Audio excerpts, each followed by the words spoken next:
Which way do you want to go with it? You want to talk about the NFL first, or you want to talk about Skip Bayless? Because Skip Bayless, man, he needs to get some heat. That's the big one for this one. I think we should start with Skip. Skip Bayless, because I had to show you a little bit. I had to walk you through the history a little bit of Skip Bayless's antics, because it's been he sent out a tweet like the day that happened, probably like a few minutes after that happened, maybe like 10 minutes after that happened.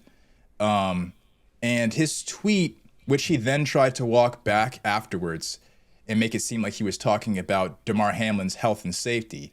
The original tweet that he sent was putting precedent on the priority of the game, prioritizing the game rather than prioritizing the safety and the health, making sure that this man who was just revived, I believe they spent like 10 minutes reviving this man. Instead of focusing on that, he decided to focus on the playoff implications that the game had. And I'm just like, bro, that's just another thing to add to the list of Skip Bayless as being a complete jackass.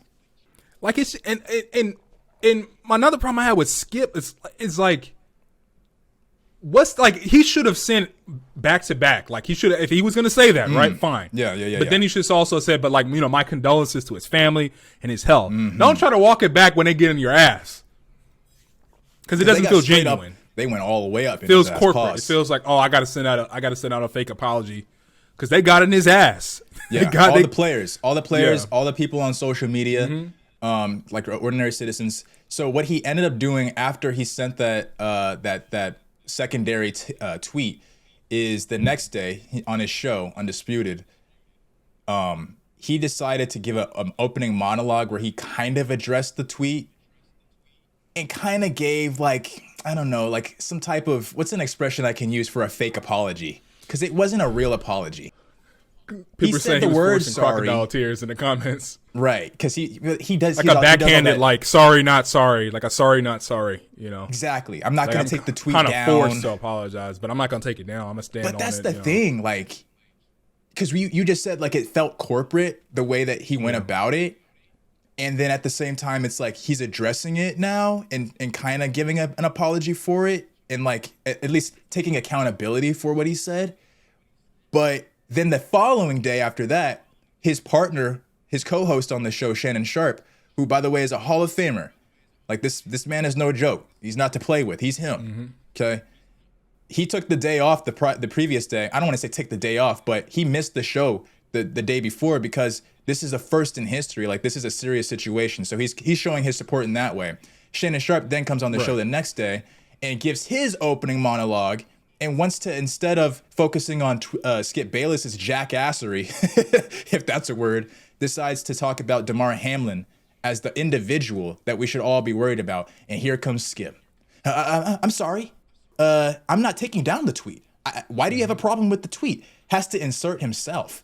And I'm just like, so I wanted to say all that to say, like, after he said those things and interjected in Skip's monologue, he said that the bosses of the show actually didn't tell him to have an opening monologue, which he apologized and took accountability for the tweets.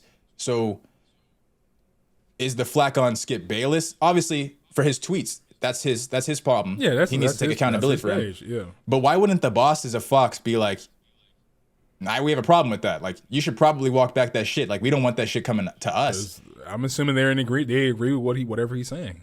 If they didn't agree with whatever he's saying, or if the heat is not hot enough for them, they're not gonna tell him to walk it back. But isn't that weird that, and I understand like it's a talent thing, so you can always get a different athlete to come on your show and be paired with Skip Bayless or whatever. Skip Bayless is probably the draw. But why would you, knowing that knowing that Shannon Sharpe missed the show purposely because he wanted to show support to Damar Hamlin and not be on the side of Skip Bayless and not align himself with that narrative, why would you choose Skip over choosing Shannon? I mean, like you said, we could go one way with it. I'm not going to go that way. Mm-hmm. But, the one way I'm thinking we can talk about now is that, like you said, Skip is the draw. If he's the front man, they're not going to question the front man. Because now there's that tension, and I'm sure you've seen it. We watched the video together. Now there's that tension where you have two co-hosts that maybe, and we don't really know their past. We don't really know, their relationship behind the cameras.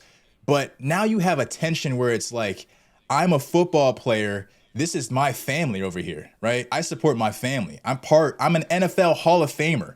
So I'm gonna cape for every single football player that walks that field. You know what I'm saying? Especially Right. the ones that are dealing with the things that Damar Hamlin and his family are dealing with, right? So I'm obviously gonna be on this side of the fence when it comes to this topic. But now it seems like the bosses are almost taking Skip's side by saying he doesn't need to account for any of that shit. Like we didn't even make him have to take accountability. It's just weird to me. It's just weird to me. Because Skip is not the draw. Skip is maybe the most popular guy, but Shannon Sharpe makes the show. And we all know that. We all know that. It's just weird to me. And then he tried to sun him. We all seen that clip too where he tried to sun him. Yeah, and he has a history. Like when we were talking about this off stream and we were going over the topic, there's like clips of him in the past. I don't remember this player's name, but he was trying to sun this guy.